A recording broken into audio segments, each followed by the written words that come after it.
Hey everybody, it's Shaman Sister Sin, and I just wanted to talk to you for a few minutes about giving too much. Giving too much is probably one of the biggest vulnerabilities that people have to narcissistic relationships because the truth is, people who give too much often find themselves in situations with people who take too much.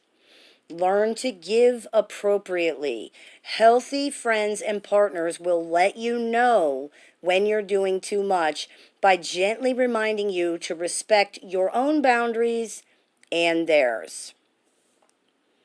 Some of the things you might hear from healthy people if you have a tendency to do too much are, I didn't ask for this, I don't need any help, no thank you, you really didn't have to do that, or you really don't have to do that, I want to do this myself, I can't accept that, this is too much, I'm not comfortable with this.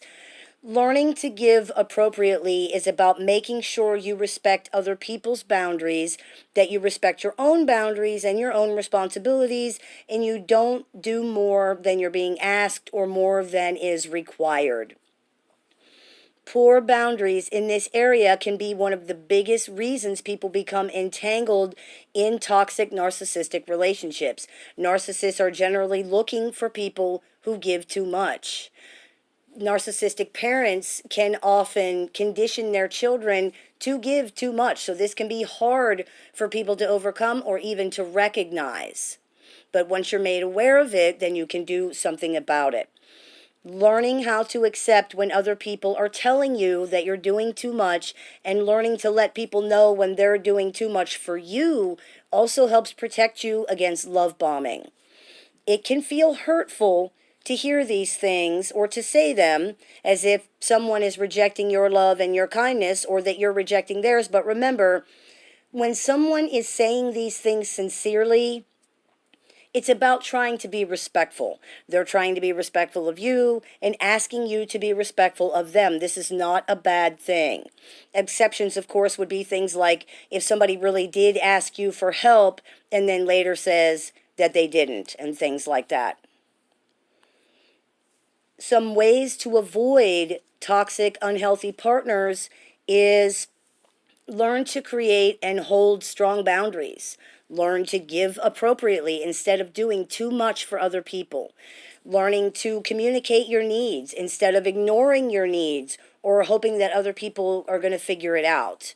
Requiring other people to fix and manage their own stuff, their own problems, instead of trying to do it for them.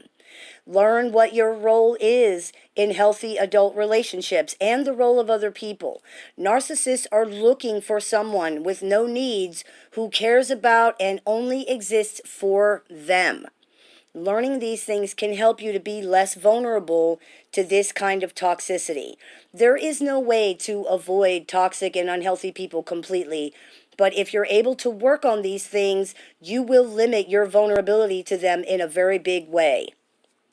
These kind of people are not interested in someone who speaks their needs, in someone who advocates for themselves, in people who will hold others accountable, and they are not interested in people who will not take more responsibility in a relationship than they should. They want an object that they can self-regulate with. They want something to soothe them when they are bored, entertain and distract them when they're upset, pump them up when they're down, lash out at. If you will not fulfill these functions happily and with no requirements of them at all, they're probably not going to want a relationship with you. And by the way, working on your own stuff has nothing to do with their behavior whatsoever. This is about your stuff. They're responsible for their stuff. This in no way excuses or even addresses anything that they have been doing. This is one of the reasons why boundaries are so important with toxic people. Toxic personalities like narcissists are not interested in people who are healthy, who can address their needs, who would like to hold others accountable. This is one of the biggest reasons boundaries matter so much. They are important to your well-being in so many ways, and they are absolutely critical when you are trying to avoid relationships with toxic people. There's nothing that matters more. Boundaries are one of the biggest tools that help you to keep from getting involved with toxic people before it gets too difficult to get out of the relationship. So I hope this clears a few things up for you. May the Great Spirit bless you, and y'all have a beautiful day.